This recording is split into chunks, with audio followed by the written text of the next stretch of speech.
Let's explore a dark and twisted world dressed up in pastels and miniskirts. That's right, we're playing Doki Doki Literature Club Plus. This game is currently free on PS Plus, which is one of the reasons why I absolutely had to try it. Thank you for clicking on the video. I'm Matt, I play games, and today we're kicking off a 3-part series on Doki Doki Literature Club Plus.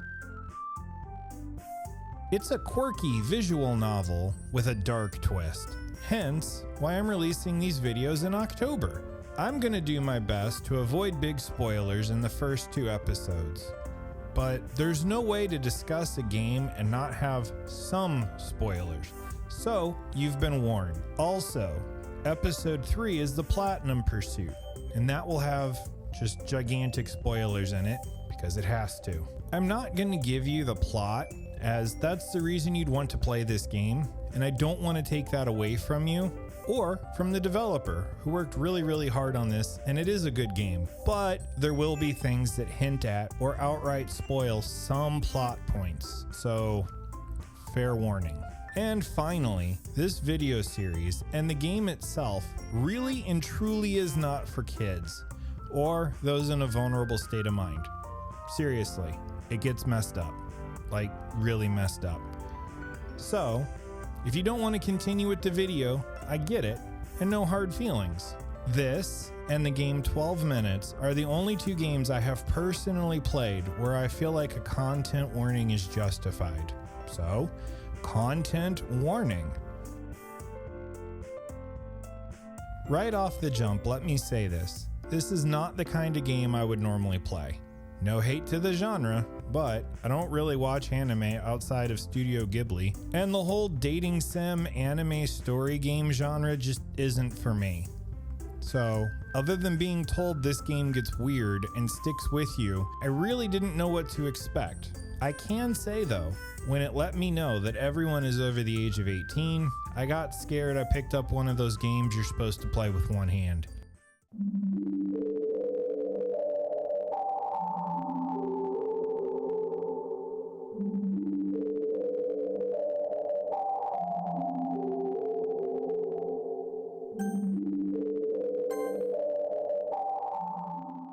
You start as a dude in high school who's over the age of 18, who gets dragged into literature club by your childhood friend Sayori, who's over the age of 18. There's a lot of reading to be done in what I'm calling Act 1. Like several hours of reading. But without spoiling the plot, let me give you my summation of what occurs. Each of the girls, who are over the age of 18, fills a generic stereotype of the kind of woman you find in anime. Could be wrong about this. Remember, not a huge anime fan, but that's my outsider observation. Also, I'm going to deliberately oversimplify some things to avoid plot points or spoilers when appropriate. Sayori is your neighbor, and you've been friends since forever. She's the girl next door, literally and stereotypically, and the sunshine of the group. Natsuki loves manga, baking, and is very defensive and or embarrassed about both of these things. She's the nerd girl that a smart guy would wife up and enjoy a great life with, geeking out and eating tasty treats. Remember, she's over the age of 18. Yuri, also over the age of 18, is into deep books. Like, seriously into books. And the darker and creepier, the better. She's shy, stacked, and the one that would take her glasses off and everyone realizes was a smoke show. And then there's Monika. She would be the beauty pageant winner, prom queen, valedictorian, and is effortlessly good at everything. She's the club president with a knack for charm. We all see where this dating sim with a twist is going, right? Okay, good. They're over the age of 18. So after they talk for a bit and give their cliche trope story points to reinforce who they are and what role they fill, it's decided that everyone will write a poem and present it in class tomorrow. You decide you can't leave your own personal smorgasbord of beauties, so you agree to join the club and write some poems. I will point out here that these first 2 episodes are about the game and the experience. What I'm conveying isn't exactly what I did. There was a lot of grinding and carefully executed planning to keep this to a 2 playthrough and bonus content mission. So if you're planning on using this series to help you get the platinum, please wait until the 3rd episode where I break down what I did and why. First task in writing a poem? Writing a poem. For this minigame, you're given a list of words. You pick a word and it aligns with one of the 3 girls. You don't get to woo Monika. She's above our station in life on this playthrough. Each girl has words within her stereotype that she likes. Sayori, over the age of 18, being the girl next door, wants words like family, marriage, and friendship. If the majority of your words align with her, which is basically just green flag stuff, then the poem will resonate best with her when you present it to the class.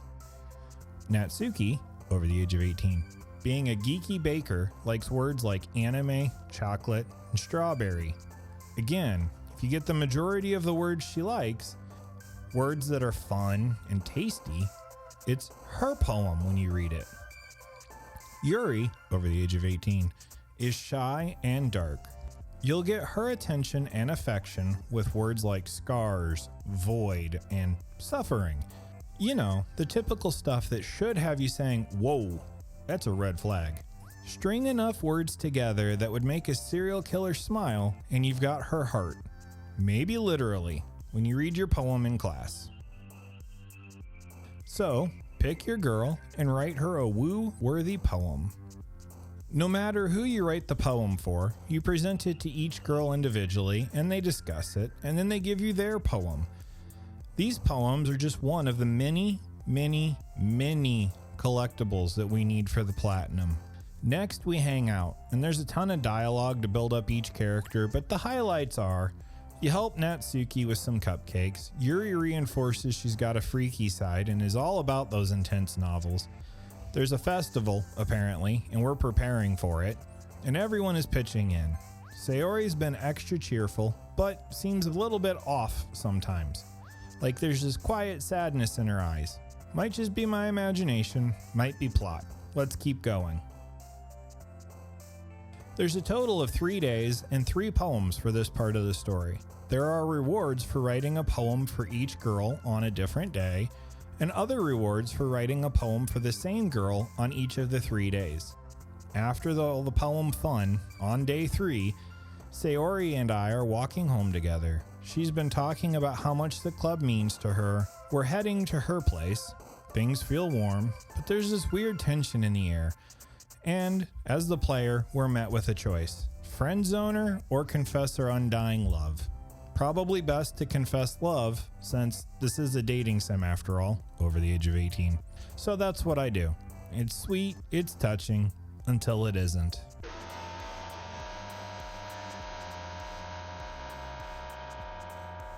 She doesn't show up for school the next day, so I decide to go back to her place and see if she's okay. And that's where the game takes a dark turn. The kind of dark turn I can't show you on YouTube, even if I wanted to spoil it for you, which I don't. Let's just close this episode by saying that knowing it was a dark, twisted horror game, I was still completely floored by how out of nowhere and suddenly the mood shifted. And that's it for this episode. Be sure to check out next week's video where we explore some unexpected twists that this game throws at you. And if you enjoyed this, hit the like button, hit subscribe, and even hit the bell. I'll see you next time for more Doki Doki Literature Club Plus. Things are about to get disturbing.